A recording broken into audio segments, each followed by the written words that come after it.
பேருந்தில் கற்ற பாடம். ஒரு அழகான கிராமத்திலிருந்து அருகிலுள்ள நகரத்திற்கு தினமும் ஒரு பேருந்து போகும். அந்த பேருந்தில் தினமும் பள்ளி மாணவர்கள், வேலைக்குச் செல்லும் மக்கள், வயதானவர்கள் எல்லோரும் பயணம் செய்வார்கள். ஒரு நாள் காலை பேருந்து நிறுத்தத்தில் பலர் காத்திருந்தார்கள். அந்த நாளில் ஒரு சிறிய பையன் இருந்தான். அவன் பெயர் கார்த்திக். அவன் முதல் முறையாக தனியாக நகரத்துக்கு போகப் போகிறான்.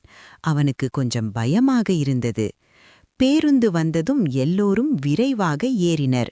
கார்த்திக்கும் மெதுவாக ஏறினான். பேருந்து உள்ளே மிகவும் கூட்டம் இருந்தது. ஒரு வயதான தாத்தா நிற்க வேண்டிய நிலை வந்தது.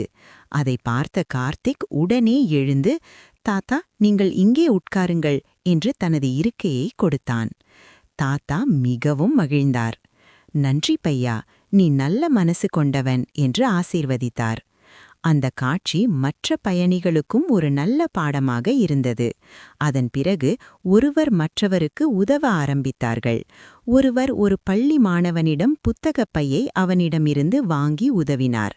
இன்னொருவர் நின்று கொண்டிருந்த பெண்ணிடமிருந்து ஒரு சிறு குழந்தையை பெற்றுக்கொண்டார்.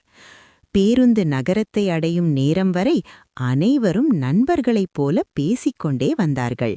அந்த நாள் அந்த பேருந்து ஒரு சாதாரண பயணமல்ல, அது மக்களுக்கு அன்பும் உதவியும் கற்றுக் கொடுத்த பயணம்.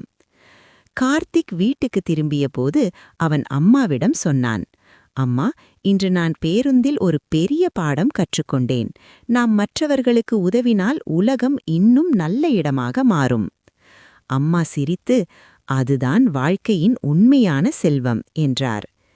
நீதி: மற்றவர்களுக்கு உதவுவது மனிதனின் மிகப்பெரிய நல்ல பண்பு. இந்த கதை உங்களுக்கு பிடித்திருந்தால் லைக் மற்றும் சப்ஸ்கிரைப் செய்துவிடுங்கள்.